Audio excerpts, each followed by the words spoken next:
자, 오늘은 점포동 전리단길, 그 다음에 점포 사이길, 점포 카페거리 이렇게 해서 최근에 최고가의 어떤 물건들이 거래가 되었는지 한번 살펴보겠습니다. 제가 중간중간에 굉장한 인사이트도 많이 알려드리겠습니다. 자, 첫 번째 점포 카페거리에서 제일 비싸게 거래가 된 게 뭐 다들 아실 거예요. 이재모 피자 이 건물이 평당 거의 8천만 원대에 거래가 되었습니다. 정확하게 7,779만 원, 전체 금액이 44억 5천에 거래가 되었습니다. 자, 지도로 한번 볼게요. 자, 카카오맵. 우리 지도 볼 때 네이버 지도, 카카오맵 두 가지를 자주 보는데 저는 카카오맵이 훨씬 편합니다. 자, 점포역 근처 보면 점포 카페거리가 있죠. 자, 여기 이재모 피자가 있습니다. 여기가 점포 성당 바로 맞은편이에요. 자, 이 건물 굉장히 웨이팅을 많이 해야 먹을 수 있는 피자 가게입니다. 이 불과 1, 2년 전만 해도 여기가 커피 스미스 자리였어요. 이 오픈형 카페로 해서 굉장히 유명했죠. 자, 더 옛날로 가보면 놀라지 마십시오. 여기가 만물상회였습니다. 상권에 전혀 영향력이 없는 그런 임차인이었죠. 주변에 카페거리 되기 전에 여기가 전부 공구상가 거리였단 말이에요. 자, 심지어 옆에는 그냥 주차장이었습니다. 자, 주차장인데 지금은 이런 식으로 건물이 지어져 있다 보시면 돼요. 이게 2014년 그땐가 우리 점포 카페거리가 뉴욕타임스 신문에 꼭 전 세계적으로 가봐야 할 곳으로 선정이 되었어요. 그러자 이제 관광객들이 굉장히 늘어나고 하나 둘씩 카페나 상점들이 들어오면서 거리가 바뀌었거든요. 그런데 꼭 신문에 이게 홍보되고 나서 그때부터 바뀐 영향도 있긴 한데 조금 더 정확하게 말씀드리자면 기존의 서면 상권이 점점 뻗어져 나간 곳이라 보시면 돼요. 그러니까 예를 들어서 예전에는 백화점 주변 이런 곳들이 번화했기 때문에 임대료가 비쌌을 겁니다. 자, 그리고 우측으로 점점 이동하게 돼요. 만취길이라든지 임대료가 굉장히 비싸죠. 그래서 임대료가 비싸니까 점점 밀려난 곳이 바로 점포 카페거리라고 보시면 됩니다. 그래서 제가 하고 싶은 말은 뉴욕타임스 신문에 실려서 갑자기 뜬 것도 있긴 한데 결론은 임대료 때문에 점점 밀려나는 상권이라 보시면 돼요. 그래서 지금도 그렇죠. 여기 임대료가 비싸니까 또 임차인들이 우측으로 더 뻗어져 올라가는 거예요. 여기를 이제 점포 사이길이라 하거든요. 이 정도 대충 제가 그려드릴게요. 자, 그런데 지금 사이길에서 점점 남측으로 뻗어져 나갈 만한 곳은 거의 다 뻗어져 나갔습니다. 자, 그런데 여기 동서고가로가 딱 가로막고 있죠. 그래서 상권이 확장이 더 이상 불가능하기 때문에 오히려 위쪽이면 양정 쪽입니다. 양정 쪽으로 점점 지금 뻗어져 가고 있다. 자, 이렇게 보시면 돼요. 가보니까 장사도 정말 잘 되고 이 고바위거든요. 나름 지대가 좀 있는데 그 위에까지 계속 상점들이 뻗어져 나가고 있는 걸 볼 수 있었습니다. 자, 그러자 이런 데가 또 비싸지니까 지금은 전리단길로 사람들이 많이 옮겨가고 있다. 그래서 여기를 좀 집중적으로 보면 좋지 않을까 저는 그렇게 생각이 됩니다. 이유는 여러 가지가 있는데 제가 이제 두 가지만 딱 말씀드리고자 하면 내년에 이제 부전역에서 KTX 이음 열차가 정차하게 됩니다. 부전역 자체에 그냥 KTX가 들어온다 보시면 돼요. 나중에 SRT도 들어올 예정이거든요. 자, 그런데 과거 이제 서울 사람들이 서면을 오기 위해서는 이 부산역에서 내려서 1호선을 타고 이렇게 부전동 서면으로 왔었단 말이에요. 자, 그런데 내년부터는 부산역에 내리지 않고 부전역에 내려서 걸어올 수 있습니다. 그러면 관광객들이 훨씬 더 많이 늘어나겠죠. 뭐 저도 제가 친구 만나러 서울을 간다 그러면 성수동, 뭐 을지로 막 이런 데 가서 밥을 먹고 상권을 구경하고 한단 말이에요. 부산도 마찬가지입니다. 부전역에 내려서 바로 동해선 타고 해운대 가는 사람이 있는 반면 이 가까운 도보권 거리에는 분명 걸어서 상권을 한번 둘러보고 가는 사람이 있을 거예요.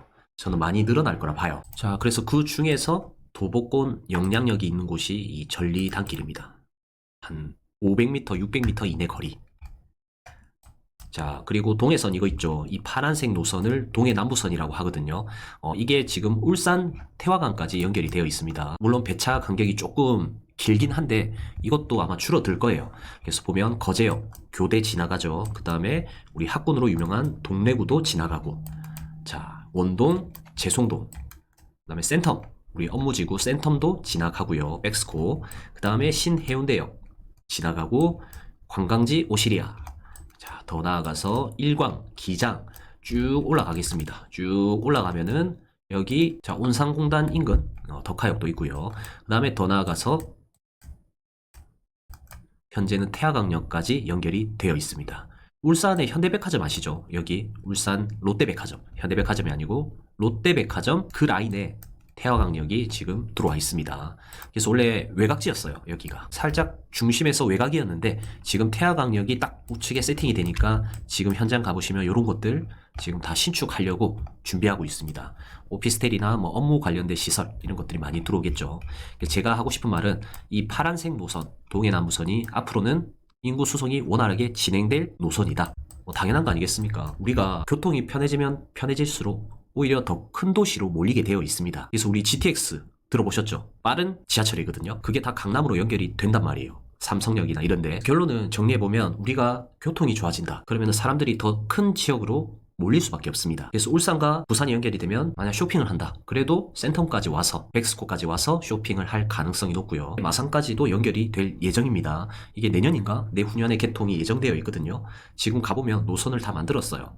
그래서 앞으로 저는 폭발적으로 직객 효과가 일어나는 곳이 이제 부전동이 되지 않을까 이렇게 생각이 됩니다. 좋은 도시와 그 하위 도시가 연결이 되면 좋은 도시로 사람이 몰린다. 우리 도로도 마찬가지죠. 우리 거제도와 부산이 연결이 됐어요. 그러면 거제도로 놀러 가기 쉬운 것도 있지만 거제도 사람들은 오히려 부산에 거주하고 싶어 합니다. 그리고 쇼핑을 해도 부산까지 오고 싶어 하고 거제도에 백화점이 없죠. 그래서 교통이나 이런 게 좋아지면 좋아질수록 오히려 중심이 점점 커집니다. 참고하시면 좋을 것 같고요. 아무튼 첫 번째 최고가에 거래된 게 이재모 피자입니다. 이 건물. 자, 그 다음 두 번째는 거래된 건 아니고 부동산 디스코에 매물로 나와 있더라고요. 평당 6,700에 매물이 나와 있습니다. 이재모 피자 바로 뒤쪽이죠. 평당 6,700. 누군가 27억에 사서 지금은 2배 이상 가격에 내놓았습니다. 한번 볼게요. 684-4번지. 전포동 684-4번지. 우리 기존에 봤던 이재모 피자 딱 한 블럭 뒤에네요. 아, 대성맨션 바로 붙어 있구나. 자, 이 건물입니다. 이게 최근에 6,700의 물건으로 나와 있었습니다. 부동산 디스코 보면은 다 확인이 가능합니다. 누군가 등록을 해놨더라고요. 자, 이재모 피자 옆에 요거죠. 이게 과거 3,000에 사서 지금은 6,700에 내놨다. 위치가 그래도 이재모가 훨씬 좋긴 하죠. 그래서 이 대로변에서 한 블럭 딱 꺾여 있는 곳에 6,700에 나와 있다. 이렇게 보시면 되고요. 자, 그 다음 점포 사이길로 가보겠습니다. 이 사이길도 가격이 만만치 않습니다. 평당 5,000에 거래가 되었어요. 309-38번지. 자, 전포동 309-38. 자, 점포역 바로 뒷블럭 코너 자리죠. 지나가다가 굉장히 많이 본 건물입니다. 이거 어떻습니까? 좋아 보입니까? 네, 과거 모습은 여기도 아마 공구 거리였을 거예요. 자, 그렇죠. 공업사, 전기회사, 전자 관련된 공업사 라인들이 쭉 형성이 되어 있다가 전포동이 점점 좋아지니까 이런 상권들이 계속 밀려 들어온다. 그런 곳이라 보면 되거든요. 자, 그런데 이 도로 기점으로 있죠. 자, 이걸 좀 끄겠습니다. 자, 여러분들도 잘 아셔야 될 게 이 도로 기점. 자, 이 도로 기점으로 지적 편집도로 보면 둘 다 상업지예요. 자, 그런데 이거와 이거 높이 제한이 다 다릅니다. 그래서 땅을 살 때는, 건물을 살 때는 무조건 필지별로 서류를 다 볼 줄 알아야 돼요. 좌측 건물의 서류를 한번 보면 토지 이름 쳐서 들어가 보면 여기 주소 입력하는 란이 있거든요. 자, 여기에 입력을 하게 되면 토지에 대한 규제가 나옵니다. 그래서 건물을 많이 보고 월세를 많이 보고 외관 상태 이런 걸 많이 보시는 분들 대부분인데, 자, 그런데 건물 외관 이런 것도 중요한데, 자, 그렇지만 제일 중요한 게 바로 땅입니다. 땅. 가로구역별 최고 높이 제한 지역에서 90m 이하. 자, 이렇게 적혀 있죠. 자, 이 말은 뭐냐면 나중에 내가 언젠가는 높게 건물을 지었을 때 90m까지 지을 수 있다. 이 말이거든요. 자, 그런데 이 건물 바로 맞은편, 이 도로 기점으로 맞은편 건물을 보면,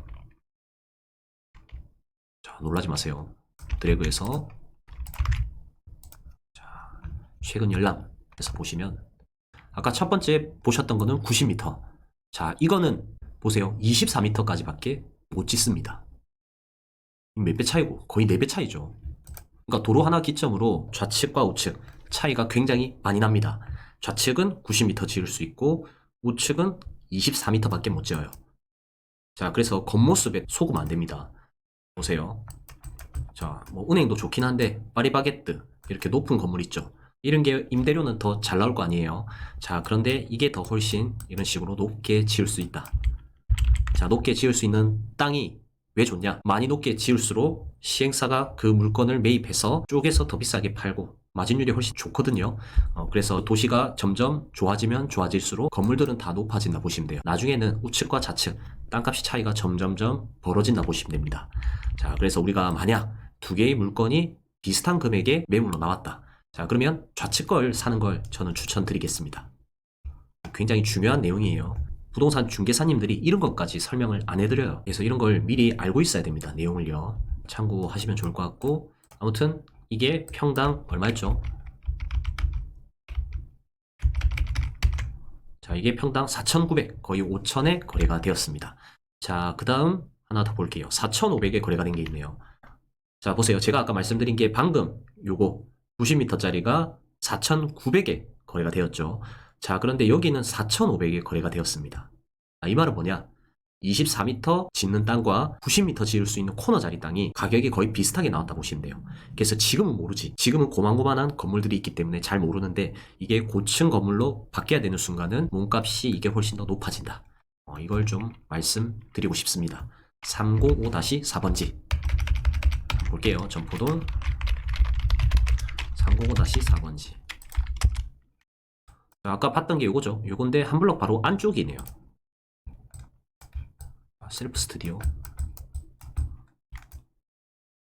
이거네요. 좋네. 이거도 괜찮네요. 깔끔합니다.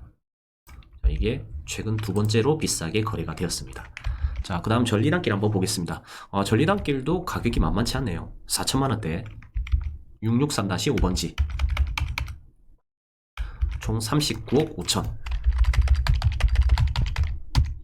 663-5번지 거의 40억에 거래가 되었습니다. 평당 4천만원대. 이 건물이네요. 네. 잘 샀다 맞죠? 딱 코너 자리고, 나중에 전리단길 같은 경우에는 부전역에서 충분히 도보권으로 갈 수 있죠. 한 600m 떨어져 있습니다. 나중에는 여기 상권이 저는 좋아질 거라 봐요. 물론 공구상가가 밀집되어 있어서 아직까지 이해관계가 좀 복잡한 곳이기도 합니다. 이 정원빌딩 이런 거 보면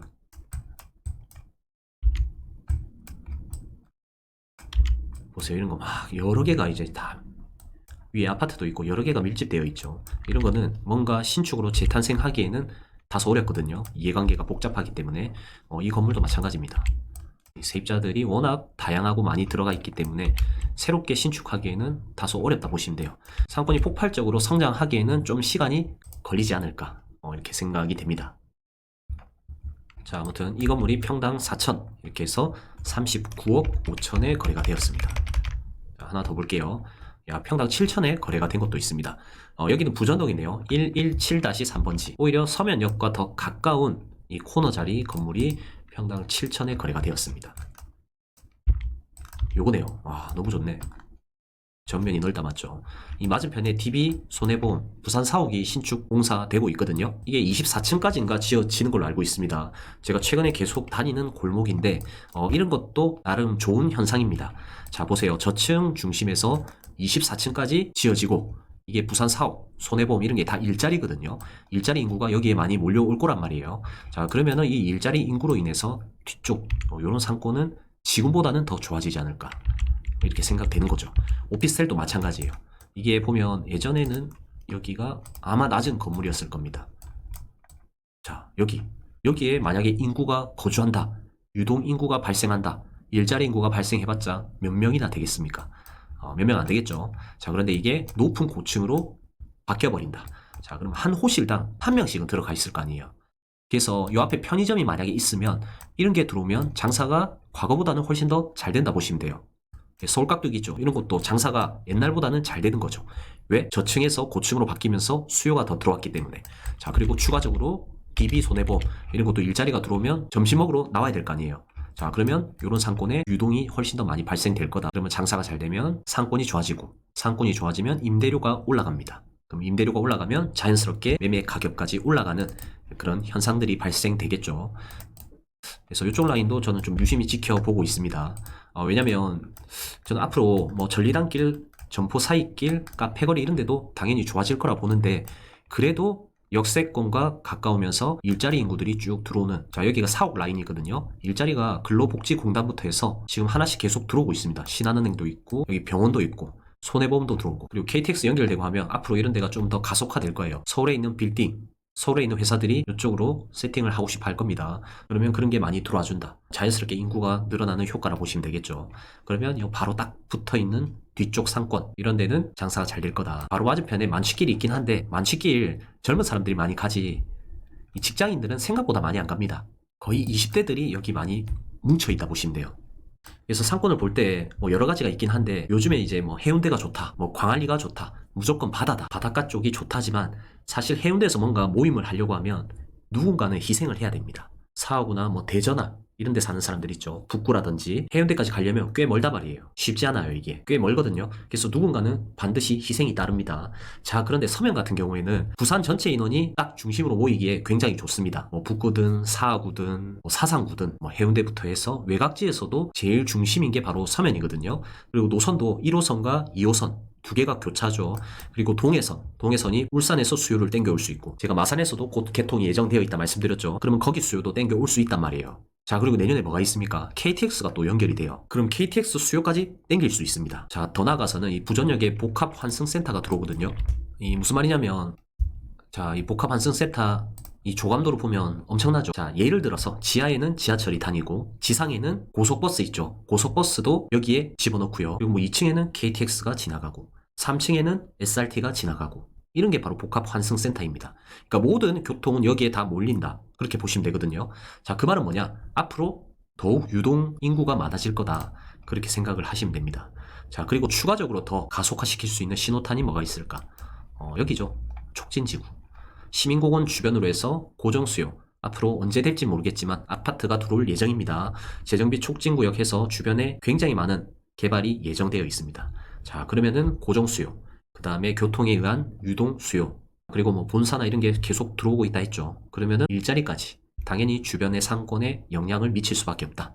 저는 이렇게 생각이 됩니다. 자, 이렇게 해서 간략하게 전포동 최근 거래 내역에 대해서 한번 살펴봤습니다.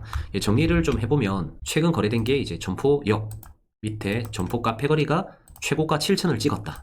그리고 사이길은 최고가 한 5,000 정도 찍었더라. 그리고 전리단길은 평당 4,000까지 찍었더라. 그리고 부전동 이런 데는 평당 7,000 찍었더라. 이런 흐름을 알아야 됩니다. 그래서 7,000, 5,000, 4,000, 7,000이죠.